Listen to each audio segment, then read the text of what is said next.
Certainly, the third density experience is saturated with the experience of being a person apart from others. There seems to be an inevitable reality to one's being separate from all other selves. It is obvious that the physical body is separate from all other physical bodies. It is equally obvious that at least in the normal run of human experience, your thoughts are your own and none others. Your creation is a subjective one, applying in many ways only to you, the individual.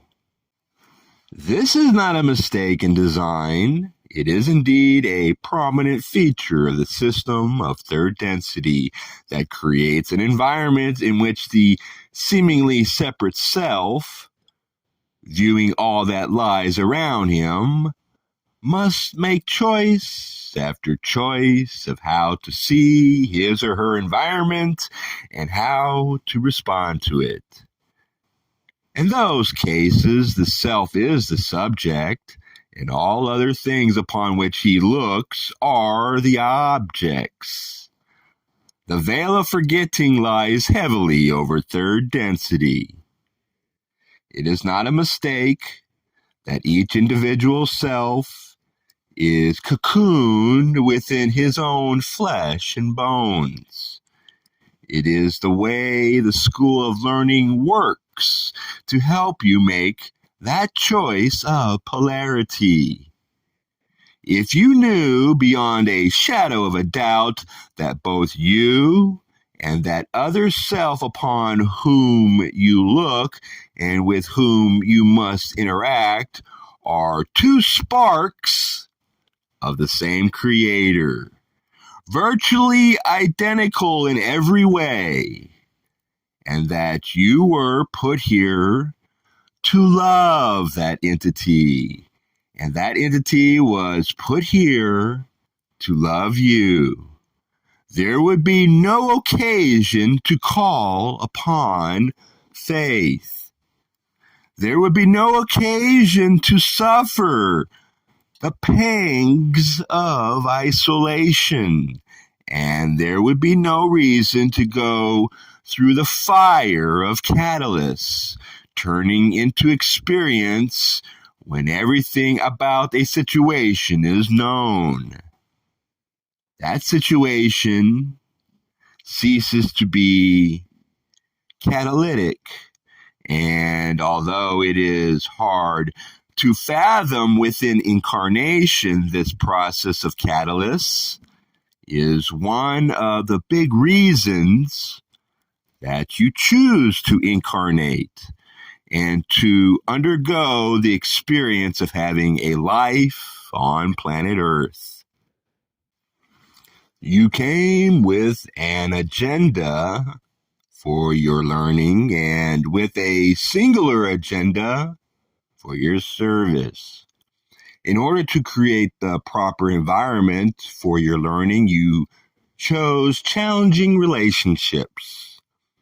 You chose limitations within yourself, both physical and mental. You chose areas in which you would work. Themes within the incarnation, shall we say. Perhaps by now you have identified your biggest theme, or two or three largest themes of repeating patterns within your life. It is by the repetition of these patterns that you can begin to recognize what your higher self and you before incarnation felt was the appropriate direction of your lessons.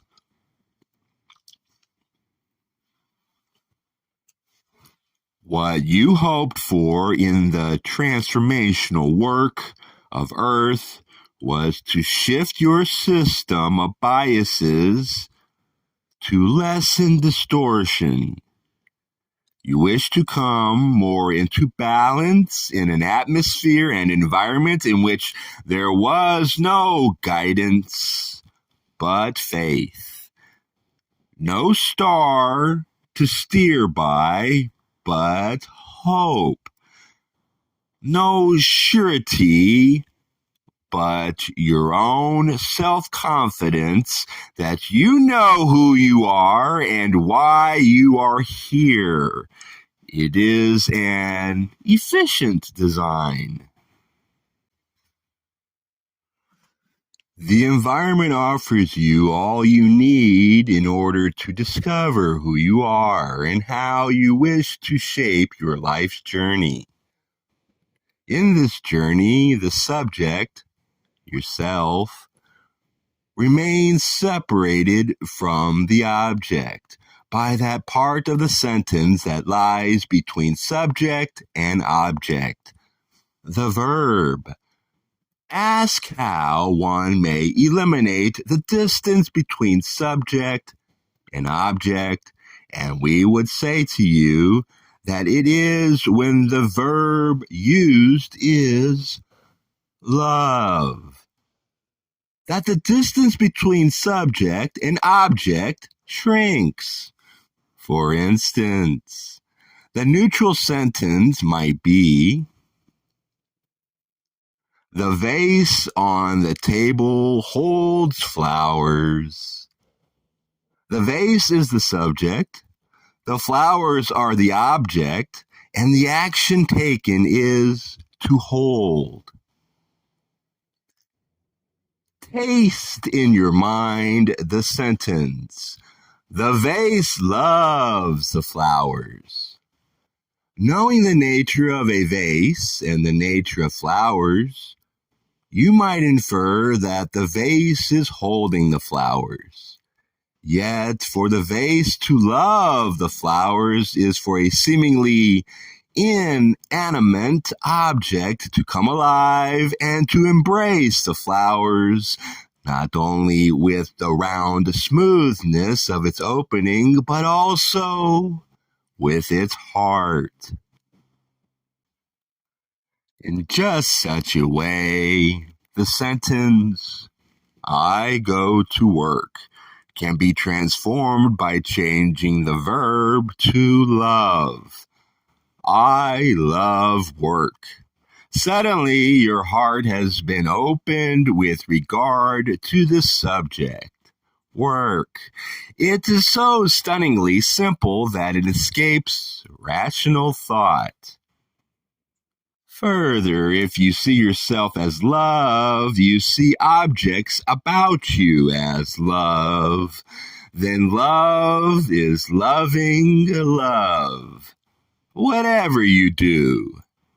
To translate that into another form, we might say that if you perceive yourself as the creator, then you know that you are a person of power.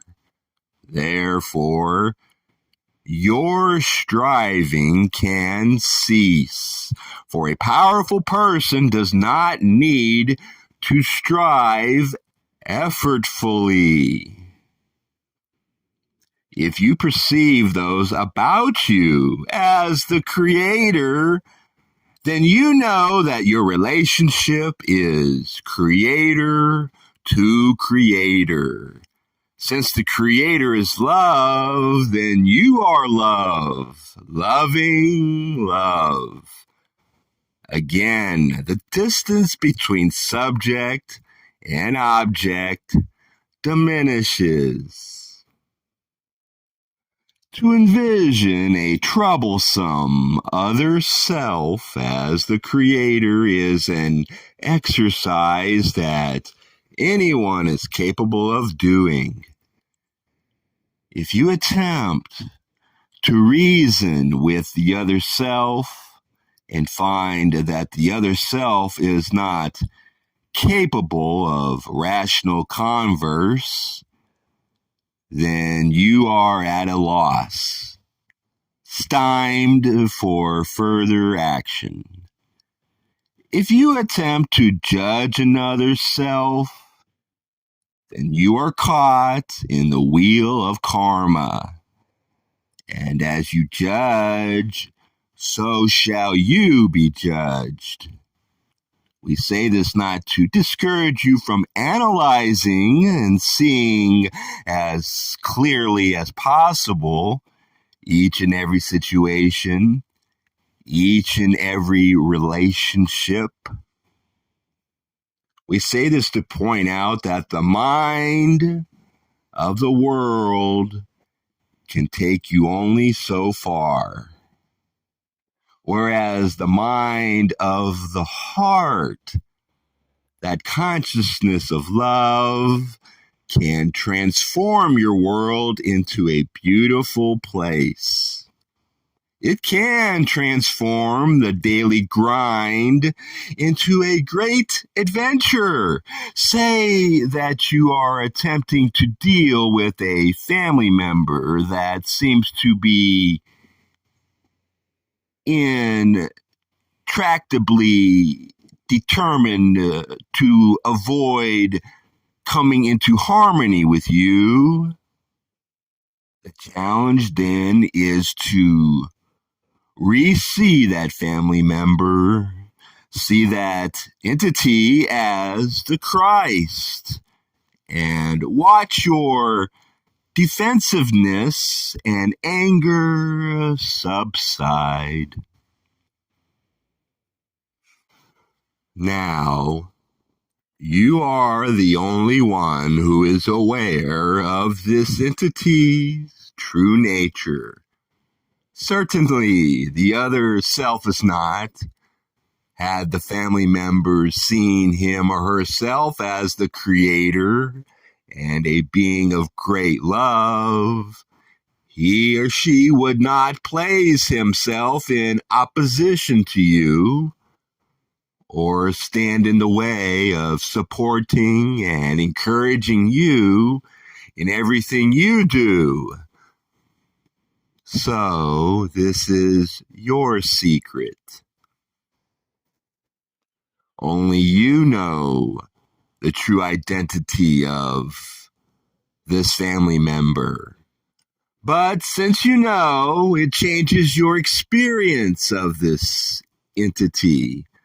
This family member may continue, as this instrument would say, to push your buttons, and yet you can see this entity unhappy as she or he is attempting to sow strife, and you are not vulnerable to the automatic responses that you learned towards this family member so long ago. You do not have to remain stuck in the pattern of relationship that was formed before you were a person of self-awareness and power. You can forge a new relationship that only goes one way, and that relationship is love reflected in love.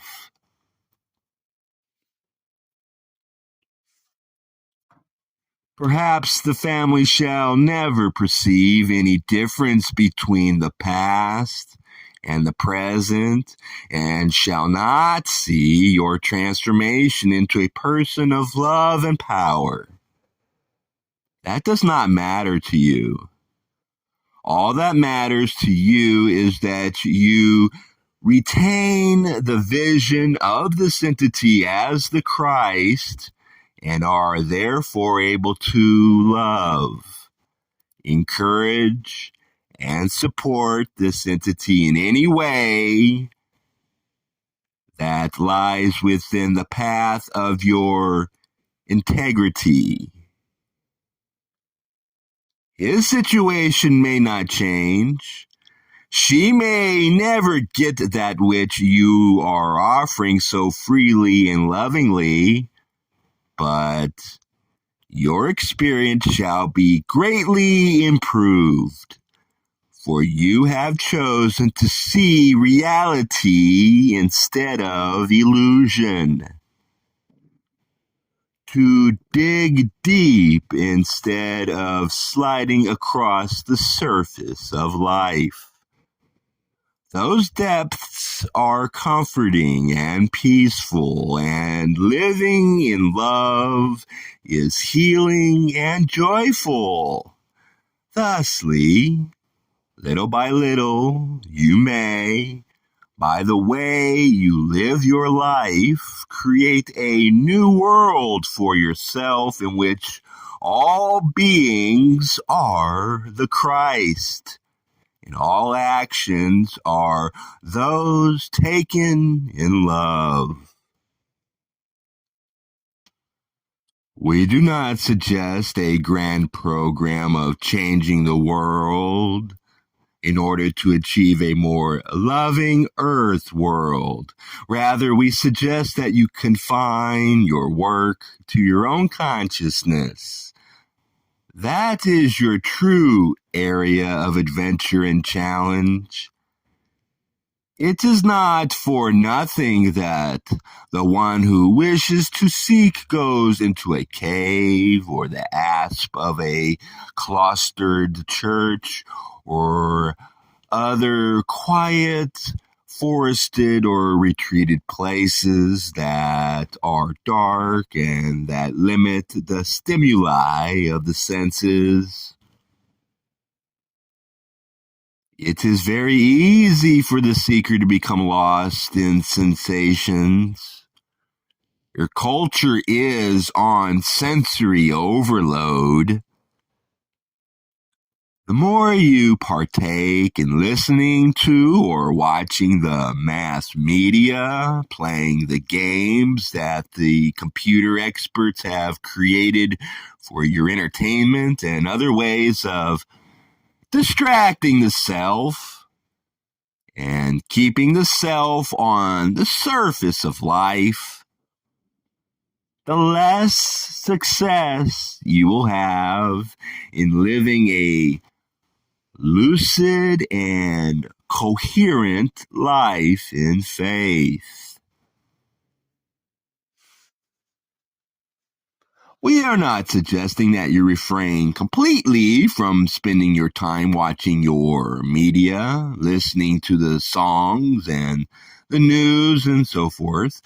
We are suggesting that you be aware that, generally speaking, the purpose of such media in offering their shows to you is to sell products and to create an atmosphere of sameness and conformity so that each human being within the society becomes a trusted consumer of products and ideas that have been sanitized until nothing of true digestive value remains.